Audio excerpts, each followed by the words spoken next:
Okay, hi, I'm back. This is part two, okay? I've already mixed the flour and the baking soda and the baking powder and the salt here. And the next thing we're gonna do is we're gonna squeeze out the orange juice. Where are my oranges here? This time I'm using all mandarin oranges. I haven't tried that before, so this is new.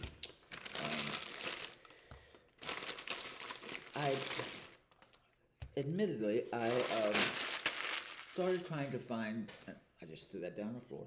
I tried to find an orange. Right back. I need a knife.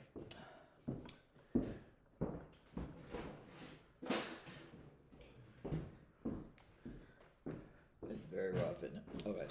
I tried to find an orange cake recipe. First, I loved the olive oil orange cake that's across the street at Supernatural Coffee here in Hudson, where I live, Hudson, New York. Um,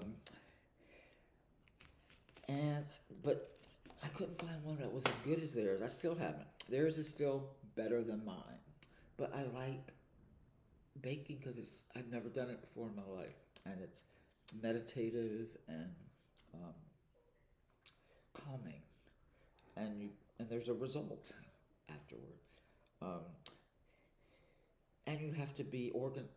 I'm not organizing, but it's sort of I'm not. I don't have a scientific mind, and baking is sort of scientific, so you have to be sort of precise. Um, so there was that. There was the orange cake across the street, and then the favorite cake I ever ate in my whole life. I'm gonna name drop here.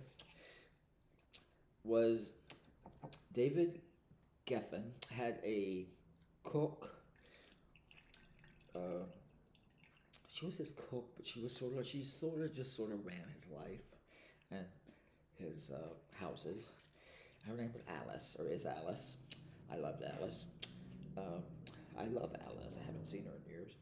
Um, and she made an orange cake one summer when he used to live on Fire Island in the Pines. Oh my God! It was the best thing I've ever had. Uh, I should I should email David and see if Alice still has that recipe. She may not still work for him.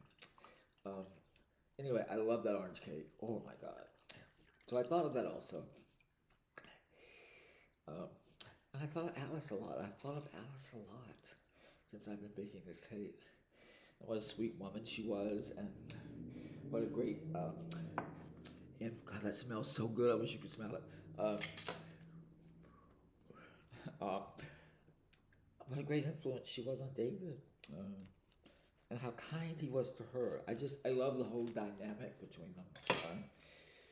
And so I think of Alice every time I bake this. And when I think of that Alice, I think of uh, Calvin Trillin's Alice, um, his wife, whom he loved so dearly. And Calvin was is a foodie and writes about food a lot.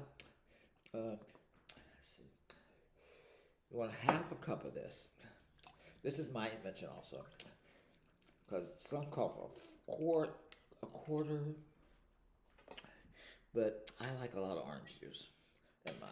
So here is a half. It's a little bit more. One of the things that Calvin Trillin said about Alice, his wife, was that I'm paraphrasing here, but she loved the concept of enoughness. Um, so I try to remember that in my cooking. Because I'm an addict in recovery. And I can, if something calls for put a half a cup in, I'll put like a little bit more than a half a cup.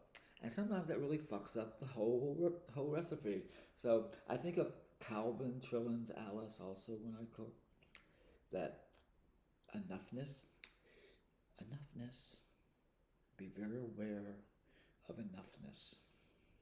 So there's that.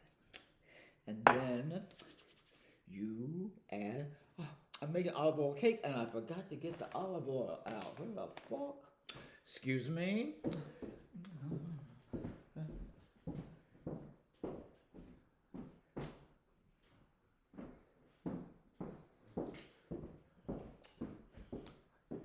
have 3/4 of this. Okay, 3/4 of olive oil. Some call for half a cup of olive oil, but I decided I like the 3/4. This is a cake with no dairy, no butter, no milk. Oh my God, if you could only smell that. Smells so good. Okay, that's the end of part 2. Okay, and I will be right back.